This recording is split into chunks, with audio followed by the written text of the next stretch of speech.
కుబేరుల ఇంట్లో పుట్టి అపురూపంగా పెరిగిన సవిత ఏమీ లేని నివాస్ని ప్రేమించి పెళ్లి చేసుకోవాలని నిర్ణయించుకుంటుంది. చదువు పూర్తయ్యేదాకా ఆగమని తల్లిదండ్రులు చెప్పినా పోలీస్ స్టేషన్లో కేసు పెట్టడంతో కొన్ని నిబంధనలతో నివాస్ ఇంట్లోనే ఉండమని చెప్తారు సవితని. అసలు ఆ నిబంధనలు ఏమిటో, ఎందుకలా చెప్పవలసొచ్చిందో ముందు భాగాల్లో వినొచ్చు. ఇక ఈరోజు సవితా నివాసులు ప్రయాణమయ్యి నివాస్ ఇంటికి చేరుకున్నాక సవిత అనుభవాలేంటో ఈరోజు మనం విందాం.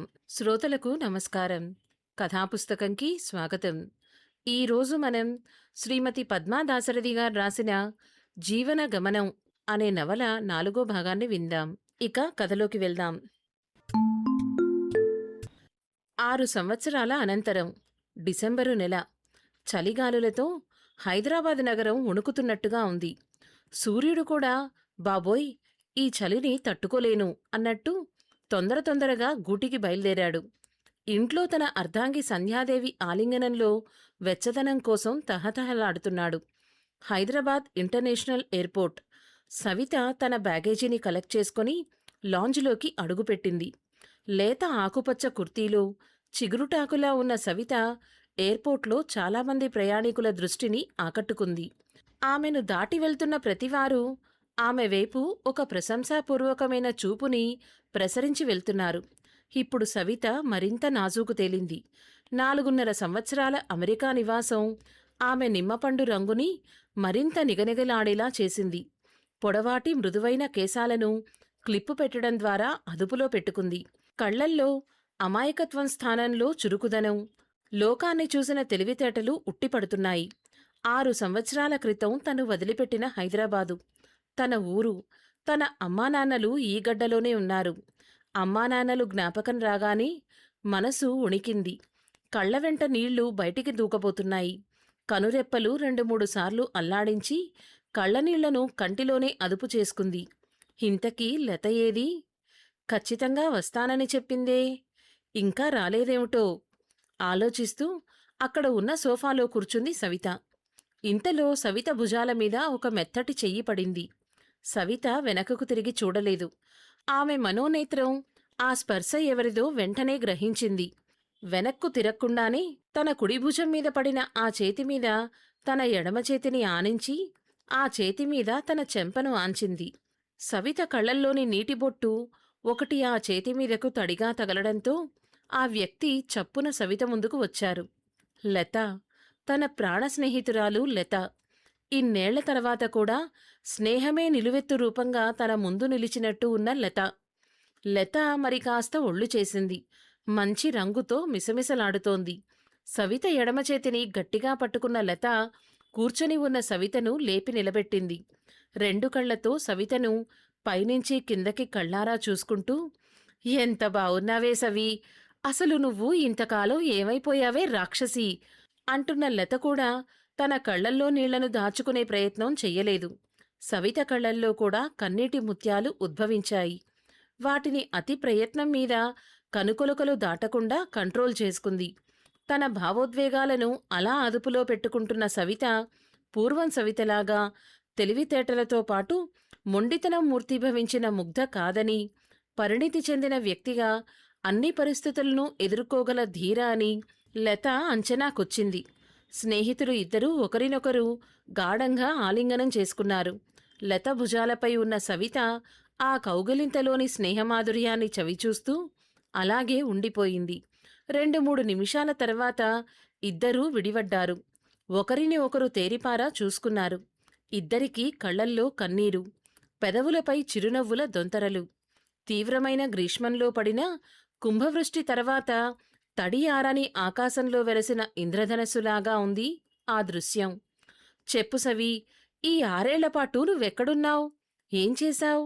అసలు నివాస్ ఊరి నుంచి నువ్వెందుకు హఠాత్తుగా వెళ్ళిపోయావ్? అక్కడ ఏం జరిగింది? పోనీ అక్కడేదైనా జరిగినా నువ్వు అక్కడ్నించి నేరుగా తిరిగి హైదరాబాద్ రాకుండా ఎక్కడికి మాయమైపోయావ్? ఈ వివరాలన్నీ వెంటనే చెప్పేయ్ అంటున్న లతని చూసి సవిత చిరునవ్వు నవ్వింది. 6 సంవత్సరాల కథను 5 నిమిషాల్లోనో అరగంటలోనో చెప్పేలేం లత. ముందు హోటల్లో రూమ్ బుక్ చేసుకున్నాను. అక్కడికి వెళ్ళాక మంచి కాఫీ ఇప్పించు. అది తాగుతూ నువ్వు అడిగిన వివరాలన్నీ చెప్తాను. సరేనా? అంది సవిత. హోటలా గీటలా? పద, నేరుగా మా ఇంటికెళ్దాం అంటూ లత జబర్దస్తిగా సవిత లగేజీని చేతిలోకి తీసుకుంటూ అంది. నీ మొహం, నువ్వు అడిగిన వివరాలన్నీ చెప్పాలంటే మీ ఇంట్లో మీ ఆయన, అత్తగారు వాళ్ళ ముందే చెప్పమంటావా? అలా నాకు ఇబ్బందిగా ఉంటుందే. పద, ముందు హోటల్కెళ్దాం అంది సవిత. ఇద్దరూ సవిత లగేజీని మోసుకుంటూ ఎయిర్పోర్ట్ బయటికి నడిచారు. సవిత ఆల్రెడీ బుక్ చేసుకున్న క్యాబ్ డ్రైవర్ వీళ్లను త్వరగానే కలుసుకోగలగడంతో అక్కడి నుంచి 3 కిలోమీటర్ల దూరంలో ఉన్న అతిపెద్ద స్టార్ హోటల్లో క్యాబ్ వాళ్లను డ్రాప్ చేసింది. క్యాబ్ దిగి హోటల్లో చెక్-ఇన్ అయ్యాక బాయ్ చూపించిన గదిలోకి ఎంటర్ అయ్యారు ఇద్దరూ. హోటల్ రూంలోకి రాగానే తన హ్యాండ్ బ్యాగ్ని కబోర్డ్లో పొందికగా ఉంచింది సవిత. స్లిప్పర్స్ వేసుకుని 1 మినిట్ అని సైగ చేసి వాష్రూంలోకి వెళ్ళింది. ఆ హోటల్ వైభోగానికి లతకు కాస్త ఆశ్చర్యంగా ఉంది. లత కూడా సంపన్న కుటుంబంలో పుట్టి పెరిగిన పిల్లే అయినా ఇంత వైభోగమైన హోటల్లో ఎప్పుడూ స్టే చేయలేదు. సవిత రూపంలోనూ, నడకలోనూ, ప్రవర్తనలోనూ ఒక విధమైన హుందాతనం, బాధ్యత, జవాబుదారీతనం ఉట్టిపడుతూ ఉండడం గమనించింది లత. తన స్నేహితురాల్ని అలా చూస్తూ ఉంటే చాలా గర్వంగా అనిపిస్తోంది. కానీ తను తెలుసుకోవలసిన విషయాలు చాలా ఉన్నాయి. అవి వినడానికి మనసు ఆరాటపడుతోంది. వాష్రూంలో నుంచి బయటికొచ్చిన సవిత మరింత తాజాగా, అరవిచ్చిన గులాబీలా కనబడుతోంది. తలస్నానం చేసినట్లుంది. తడి జుట్టుని మెత్తటి టవల్తో తుడుచుకుంటూ వచ్చింది. రాగానే కాఫీ కోసం ఫోన్ చేసింది. తీరికగా వచ్చి లత పక్కన సెటిల్ అయింది. లత చేతిని ఆప్యాయంగా తన చేతుల్లోకి తీసుకుంది. నీ గురించి చెప్పు లత. మీ ఆయన ఏం చేస్తారు? పిల్లలు ఎంతమంది? నీ సంసారం ఎలా ఉంది అని అడిగింది. మా ఆయన కూడా సాఫ్ట్వేర్ ఇంజనీరే సవి. మా మామగారికి వారసత్వంగా వస్తున్న కుటుంబ వ్యాపారం కూడా ఉంది. దాని బాధ్యతలు కూడా చూసుకుంటూ ఉంటారాయన. మా ఆయనకి మంచి ప్యాకేజీ. నాకు 2 కొడుకులే. చిన్నవాడికి మరీ ఏడాది వయసే. మాకు ఆర్థికంగా ఏ లోటూ లేదు. అందుకే ఏడాదిగా నేను ఉద్యోగం చెయ్యకుండా ఇంట్లోనే ఉంటున్నాను. ఇకపై చేసే ఉద్దేశం కూడా లేదు. పిల్లలను పెంచుకుంటూ పతిసేవలో తరిద్దామనుకుంటున్నాను అంది లత. చాలా మంచి పని లత. సంసార జీవితంలోని మాధుర్యాన్ని సంపూర్ణంగా అనుభవించాలంటే అదే కరెక్టు. నీ పతిదేవుడినే కాదు, కాస్త నీ వెయిట్ సంగతి కూడా పట్టించుకో అంది సవిత లతని చూస్తూ. రూమ్ తలుపు నాక్ చేసి యూనిఫాంలో ఉన్న వెయిటర్ లోపలికొచ్చాడు. కెటిల్లో నుంచి డికాషను, పాలు కలిపాడు.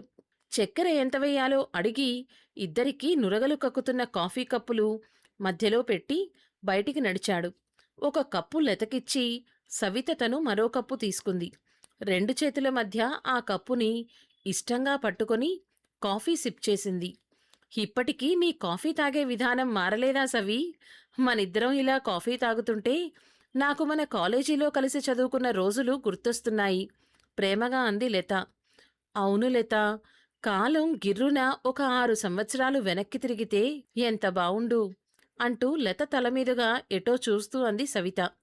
సవిత చెయ్యి గట్టిగా పట్టుకుంది లత. కాలం ఎప్పుడూ ముందుకే నడుస్తుంది సవి. కష్టసుఖాలన్నిటినీ తన ఇనుప పాదాలతో తొక్కుకుంటూ కాలచక్రం ముందుకే తిరుగుతుంది. అదే కాలధర్మం. ఇప్పుడు చెప్పు, నువ్వు అందర్నీ వదిలేసి వికాస్ వాళ్ల ఊరు వెళ్ళాక అక్కడ ఏం జరిగింది? అక్కడకు వెళ్ళిన 10-15 రోజులకే నువ్వు ఆ ఇంటి నుంచి ఎవరికీ చెప్పకుండా మాయమయ్యావని పుకార్లు గుప్పుమన్నాయి తెలుసా? అక్కడ నీకు నచ్చనిదేమైనా జరిగిందా? అలా అనుకున్నా నువ్వు తిరిగి హైదరాబాద్ వచ్చేయాలి కదా. ఎందుకు రాలేదు? పోలీసులు నివాస్ని చాలా విచారించారు. వాడు అప్పట్నుంచి పరారీలో ఉన్నాడని చెప్పుకుంటున్నారు. ఏమైందో వివరంగా చెప్పు అంది లత. తప్పకుండా చెప్తాను లత. ఈ పూట నువ్వు నాతో పాటు నా హోటల్లోనే ఉండగలవా అని అడిగింది సవిత. తప్పకుండా ఉంటాను. ఇంట్లో నేను చెప్పే వచ్చాను. సవిత నాతో మనింటికి రాకపోతే నేను ఈరోజు దానితోనే ఉండిపోతాను అని. పిల్లలను మా అత్తగారు చూసుకుంటారు. ముందు నువ్వు నీ కథ మొదలుపెట్టు. వినాలని చాలా ఆతృతగా ఉంది తొందర చేసింది లత. మనసులో నిక్షిప్తమైన ప్రతి జ్ఞాపకాన్ని మెల్లగా తట్టిలేపుతూ 7 సంవత్సరాల వెనకకు వెళ్ళింది. ఇక జరగబోయే కథను సవిత మాటల్లోనే విందాం. ఆ ఆదివారం రోజున సాయంత్రం 4 గంటల ప్రాంతంలో నివాస్ వెంట వాళ్ళ ఊరైన సోమందేపల్లి అనే పల్లెటూరికి వచ్చిన నేను మనసులో దేవుణ్ణి స్మరించుకుంటూ ఆ ఇంటి ముంగిట నిలబడ్డాను నివాస్తో సహా. ఆ ఇంటి పరిసరాలను వీలైనంత చురుకుగా పరిశీలించి ఆ వివరాలను నా బుర్రలో ఎక్కించుకోవడానికి ప్రయత్నిస్తున్నాను. అది చాలా చిన్న ఇల్లు. పక్కాగానే కట్టారు. ఆ ఇల్లు పాకా గుడిసెలలాగా లేకపోవడంతో నా మనసు కాస్త కుదుటపడింది. ఇంటి చుట్టూ కాంపౌండ్ వాలు బదులుగా ఏదో ఎండిన కంపలతో కట్టిన దడి ఉంది. ఇంటి ముందు ఒక తడికెతో గేటు ఏర్పాటు చేసి ఉంది. ఇంటి బయట వేపంతా ముదురు నీలం రంగు వేసుంది. అది కూడా ఈ మధ్యనే వేసినట్టున్నారు. అక్కడక్కడ ఆ నీలం రంగు చుక్కలు నేలమీద కనబడుతున్నాయి. ఇంటి బయట ఏవో పూల మొక్కలు కనబడుతున్నాయి. తడికల గేటు దగ్గర్నుంచి ఇంటి వరకు మట్టి నేలే, గచ్చు లేదు. గేటు తీసుకుని లోపలికి వెళితే 20 అడుగుల దూరంలో ఇంటి ముఖద్వారం. చూడగానే మామూలుగా ఉండే ఇళ్ల తలుపుల కన్నా చిన్న సైజు ద్వారం, చిన్న సైజు తలుపులు అని తెలిసిపోతోంది. ఇంటి బయట తలుపులకి అటూ ఇటూ ఒక అడుగు ఎత్తులో 2 నాపరాతి అరుగులున్నాయి. ఒక అరుగు మీద కుంకుడుకాయలు ఎండబోసున్నాయి. రెండో అరుగు ఖాళీగానే ఉంది. ఆ అరుగులు చూడగానే నాకు చాలా సరదా వేసింది. ఇంటి ముందు ఎత్తైన అరుగులుంటే నాకు చాలా ఇష్టం. మా అమ్మమ్మగారి ఇంటికి అలాగే ఉండేవి. దాదాపు 10 అడుగుల ఎత్తులో, 10 అడుగుల పొడవులో, అటూ ఇటూ సింహాల తలకాయలతో చాలా రాజసంగా ఉండేవి అవి అక్కడ. ఇక్కడ అటూ ఇటూ ఇటుకల సిమెంటుతో కట్టి పైన 2 నాపరాళ్లను అరుగులుగా అమర్చారు. అయినా ఇవి కూడా నాకు బాగా నచ్చాయి. ఇలా ఒక పాజిటివ్ ఫీల్తో ఆ ఇంట అడుగు పెట్టడం నాకెందుకో సంతోషంగా అనిపించింది. ఇంటి బయట ఒక 45-50ల మధ్య వయసులో ఒక ఆడమనిషి, మరో 3 ఆడపిల్లలతో నిలబడి ఉంది. ముదురు కాఫీ రంగు చీర, మెరూన్ కలర్ జాకెట్టు వేసుకొనుంది. మొహాన బొట్టుంది. మెడలో చెమటలు పట్టి నల్లబడిపోయిన పసుపు తాడు మాత్రమే ఉంది. చేతులకి రంగు వెలిసిపోయిన మట్టి గాజులున్నాయి. పక్కన ఉన్న 3 ఆడపిల్లల్లో ఒక అమ్మాయికి 25 ఏళ్లుంటాయేమో. నా వైపు కాస్త విచిత్రంగా చూస్తూ నిలబడింది. ఆమెకి పెళ్ళైనట్టు మెడలో పసుపు తాడుంది. నివాస్ అక్క మనసులో అనుకున్నాను. మిగిలిన 2 ఆడపిల్లల్లో ఒక అమ్మాయికి 16-17 ఏళ్ళు, మరో అమ్మాయికి 10-12 ఏళ్ళు ఉండొచ్చనిపించింది. నివాస్ చెల్లెళ్లుగా నా మనసు వారిని గుర్తించింది. ఇంతలో లోపల నుంచి నివాస్ పెద్దమ్మ, అదే నా కేర్ టేకర్గా వ్యవహరించటానికి నియమించబడిన సులోచనమ్మ బయటికొచ్చింది. నన్ను చూడగానే 2 అంగల్లో నా దగ్గరకొచ్చి నన్ను దగ్గరకు తీసుకుంది. రా అమ్మయ్యా, ఎబ్బుడనంగా దిగినారో, ఏం తిన్నారో ఏమో. ఏమోయ్ రాజమ్మ, లోపలికి పోయి పొయ్యిలో నిప్పెయ్యి. అట్టే స్టవ్ వెలిగించి టీకి సట్టి పెట్టు. పాలున్నాయిగా, తొవ్వలో ఎంత దిష్టి తాకుండాదో యామో. ముందు బిడ్డకంత ఉప్పుగల్లు తిప్పి పారేయాలా అంది సులోచనమ్మ. హడావిడిగా లోపలికి పరిగెత్తి పిడికిలి నిండా అంత ఉప్పు తెచ్చి నా చుట్టూ ముమ్మారు తిప్పి దానిమీద నన్ను తూతూ అని ఉమ్మేయమంది. నేను అలా చేశాక ఆ ఉప్పు తీసుకెళ్లి దడి అవతల పారేసొచ్చింది. ఒక జర్మన్ సిల్వర్ చెంబుతో నీళ్లు తెచ్చి నా పాదాల మీద పోసింది. ఇంగ లోపటికి నడు బిడ్డా అంటూ నన్ను లోపలికి తీసుకెళ్ళింది. ఇంటి లోపలికి అడుగు పెట్టేటప్పుడు నేను తల కొద్దిగా వంచుకోవాల్సిన అవసరం ఏర్పడింది. నిండు మనసుతో ఆ ఇంట అడుగు పెట్టాను. ఇల్లు లోపలికి అడుగుపెట్టగానే ఒక గదిలోకి ఎంటర్ అయినట్టు గ్రహించాను. దాన్ని హాలు కింద అనుకోవచ్చు. దాని నుంచి కుడివైపు ఒక గుమ్మం ఉంది. అది ఇందాక మేము ఎంటర్ అయిన మెయిన్ గుమ్మం కన్నా ఇంకా చిన్నదిగా ఉంది. అది ఒక గదిగా గ్రహించాను. హాల్లో నుంచి లోపలికి మరో చిన్న గదిలోకి, అందులో నుంచి ఇంటి వెనక భాగానికి ఒక గుమ్మం ఉంది. ఆ చిన్న గదికి ఎడమవైపు చాలా చిన్న గది మరొకటుంది. దాదాపు 10-12 అడుగుల పొడవు.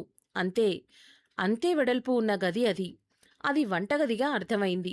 అందులో గ్యాస్ స్టవ్ ఉండడం కూడా గమనించాను. హమ్మయ్యా అనుకున్నాను. ఉన్నంతలో ఇల్లు శుభ్రంగానే ఉంది అనిపించింది. హాల్లో సోఫాలవి ఏమీ లేవు. 2 ప్లాస్టిక్ కుర్చీలు మాత్రం ఉన్నాయి. ఇంతలో ఆ రాజమ్మ అనే ఆమె ఒక 3 స్టీల్ గ్లాసుల్లో టీ తీసుకొనొచ్చింది. ఈమెని నివాస్ తల్లిగా గ్రహించాను. నాకో గ్లాసు, పెద్దమ్మకు ఒక గ్లాసు అందించింది. మరో గ్లాసు మీద అరచేత్తో మూతపెట్టి నివాస్ కోసం అన్నట్టు నిలబడింది. నివాస్ క్యాబ్ డ్రైవర్కి డబ్బులు సెటిల్ చేసి లోపలికొచ్చాడు.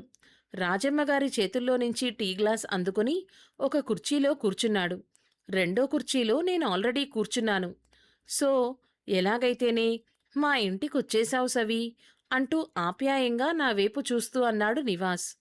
నివాస్ మాటలు వినగానే నాకెందుకో అమ్మా నాన్న గుర్తొచ్చారు. గుండెలో ఎక్కడో ఏదో జరజర పాకినట్టు కదలిక. పాలిపోయిన నా మొహం వైపు చూస్తూ నివాసు, సవి, ఆర్ యూ ఓకే అని కంగారుగా అడుగుతూ నా కుర్చీ దగ్గరకొచ్చాడు. ఉన్నట్టుండి అయినోళ్ళందర్నీ వదిలేసుకొనొచ్చిన ఆడబిడ్డకి ఉండే కలవరం అట్టనే ఉంటోందిలే కొడకా, నువ్వు టీ తాగు బిడ్డా అంటూ నాకు ఆప్యాయంగా చెప్పింది సులోచనమ్మ. ఒక్క క్షణంలో నన్ను నేను కూడదీసుకున్నాను. ఇది నా నిర్ణయం. ఈ నిర్ణయంలో విజయం సాధించటమే నా కర్తవ్యం అని దృఢంగా సంకల్పించుకున్నాను. అంతే, క్షణంలో మామూలు సవితనైపోయాను. నేను బానే ఉన్నాను నివాస్, నాకు మీ వాళ్ళని పరిచయం చేయవా అనడిగాను. అవును కదూ, మర్చిపోయాను. అమ్మా ఇట్రా అని పిలవగానే అందరూ బయటికొచ్చారు. సవి, ఈమె మా యమ్మ, పేరు రాజమ్మ. ఇదిగో తను మా అక్క, పేరు రజిత. తనకు పెళ్ళయింది, ఇంకా పిల్లల్లేరు. మా బావ పక్కనే ఉన్న పల్లెలో చర్చిబడిలో పనిచేస్తాడు. ఇది హేమ, మా పెద్ద చెల్లెలు. ఇది సత్యవతి, అందరూ సత్య అంటాం. హేమ 10వ తరగతి ఫెయిలై చదువు ఆపేసింది. సత్య 8వ క్లాస్ చదువుతోంది అంటూ చెప్తున్న నివాస్ని చూస్తూ ఉన్నాను నేను. రాజమ్మగారు నా వైపు చిరునవ్వుతో చూశారు. ఆ నవ్వు నిష్కల్మషంగా ఉంది. రజిత అప్పటివరకు నా వైపే చూస్తున్నది కాస్త నేను తన వైపు చూడగానే చూపులు మళ్లించుకుంది. హేమా సత్యలు ఇద్దరూ నా వైపు స్నేహపూర్వకంగా నవ్వుతూ కొద్దిపాటి జంకుతో దూరంగా నిలబడ్డారు. హేమని మళ్ళీ 10థ్‌కి కట్టించలేదా నివాస్? అలా మధ్యలోనే వదిలేశావా అంటూ కాస్త కోపంగా అన్నాను. నాకు చదువు రాదు, చదువంటే ఆసక్తి లేదు అని అది కుండ బద్దలు కొట్టినట్టు చెప్పింది సవి అంటూ సన్నగా నిట్టూరుస్తూ చెప్పాడు నివాస్. టీ సిప్ చేశాను. తీపి మధురంగా ఉంది.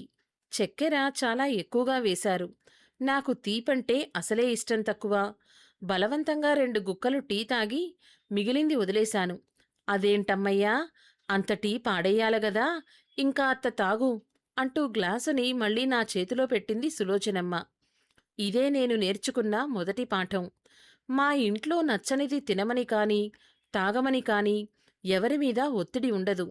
కాని పేదరికం తాండవిస్తున్న ఈ ఇంట ఏదీ వదిలేయరు. వదిలేయకూడదు అనేదే ఆ పాఠం. కళ్ళు మూసుకొని ఆ టీ తాగేశాను. ఏసీ కారులో నుంచి దిగినప్పట్నుంచి అక్కడి వేడికి నాకు ఒళ్లంతా చిరచిరలాడుతోంది. హాయిగా షవర్ కింద చల్లటి నీళ్లల్లో స్నానం చేసి మెత్తటి దుస్తులు వేసుకుని పడుకుందాం అనిపిస్తోంది. వాష్రూమ్ ఎక్కడా చూపిస్తారా, స్నానం చేస్తాను అంటూ మొహమాటం వదిలించుకుని అడిగాను. వాళ్ళకి వాష్రూమ్ అంటే ఏమిటో బోధపరిచాడు నివాస్. ఇంటి వెనకవైపు ఉన్న చిన్న రేకుల గదిలోకి తీసుకుని వెళ్లారు. ఆ చిన్న రేకుల గది మీద ఒక పెద్ద వేప చెట్టు విస్తరించుకొని దానికి గొడుగు పట్టినట్టుంది. అక్కడ ఒక బకెట్లో పొగలు కక్కే వేన్నీళ్లు, పక్కనే ఉన్న తొట్టెలో చన్నీళ్లు ఉన్నాయి. చన్నీళ్ల స్నానం చేస్తాను అనగానే అందరూ గగ్గోలు పెట్టారు. ఉడుకునీళ్లు పోసుకో అమ్మయ్యా, ఒళ్ళుకు మంచిది అంటూ వెంటపడ్డారు. వాళ్లకు నచ్చచెప్పి సూట్ కేసులోని టవలు, కొత్త సోపు తీసుకుని హాయిగా చన్నీళ్లతో స్నానం చేశాను. అమ్మ మరచిపోకుండా సోపులు, పౌడర్లతో సహా అన్నీ సర్దిపెట్టింది. ఖరీదైన సోపు సువాసనలతో ఇంట్లోకి వచ్చేసరికి నివాస్ అక్కచెల్లెళ్ల చూపులన్నీ నా ఖరీదైన నైటీ మీదే ఉండడం గమనించాను. అప్పటికి సాయంత్రం 6:30 అయింది. నాకు శారీరక, మానసిక అలసటతో కళ్ళు మూతలు పడిపోతున్నాయి. కొద్దిగా బువ్వదిని పండుకో అమ్మయ్యా అంటూ ఒక స్టీలు పళ్ళెంలో అన్నం, వేడివేడిగా ఉన్న పలచటి పప్పు వడ్డించి తెచ్చారు. ఆకలి మీద ఉన్న నాకు అవి కారంగా ఉన్నా నోటికి రుచి బానే ఉంది అనిపించింది. తళతళలాడుతున్న పళ్ళెం, స్టీలు గ్లాసులు రెండూ కొత్తవి అని బాగానే తెలుస్తున్నాయి. తినగానే నాకు ఒక గ్లాసుతో వేడివేడి పాలిచ్చారు. మొహమాట పడుతూనే తాగేశాను. నాకు నిద్రతో కళ్ళు మూసుకుపోతున్నాయి. అది గమనించిన సులోచనమ్మ ఇంక నువ్వు పండుకో అమ్మయ్యా, ఆ గదిలోకి పద అంటూ నన్ను పక్క గదిలోకి తీసుకెళ్ళింది. ఆ గది చాలా చిన్నది. ఆ గదిలో ఒక మంచం మీద పక్క వేసుంది. పక్క మీద పడుకోగానే నాకు నిద్రతో కళ్ళు మూసుకుపోయాయి. నేను ఒక ముద్ద తినేసొస్తా అమ్మయ్యా, నేను ఇక్కడ్నే పండుకుంటాను, ఇంక నువ్వు పండుకో అంటూ సులోచనమ్మ ఆ గది తలుపులు వేసేసి బయటికి వెళ్ళడం వరకే నాకు గుర్తుంది. పడుకున్న మరుక్షణం గాఢ నిద్రలోకి జారిపోయాను నేను. సడన్‌గా సవిత అమెరికా నుంచి తిరుగు ప్రయాణమై వచ్చినట్టు వినిపించాను కదూ! మరి ఇన్నాళ్ళు సవిత ఎవరి ఆధారంతో అంత పెద్ద చదువులు చదువుకొని తిరిగొచ్చింది? నివాస్ ఏమయ్యాడు ఈ 6 సంవత్సరాలు? నివాస్ అమెరికాలోనే ఉండిపోయాడా? అసలు నివాస్‌తోనే వెళ్ళిందా? చాలా ప్రశ్నలున్నాయి కదూ మీ మనసులో? అయితే నెక్స్ట్ ఎపిసోడ్‌లో ఖచ్చితంగా వీటన్నిటికీ మీకు సమాధానం దొరుకుతుంది. నెక్స్ట్ ఎపిసోడ్ అప్లోడ్ చేయగానే మీకు తెలియాలంటే సబ్స్క్రైబ్ చేసుకోండి. లైక్ చేసి హైప్ చేయండి. షేర్ చేయడం మర్చిపోకండి. మీరు ఊహించలేని అనుభవాలన్నీ సవిత మాటల్లో వినొచ్చు. తదుపరి ఎపిసోడ్లో మళ్ళీ కలుద్దాం. అంతవరకు సెలవు. ధన్యవాదాలు.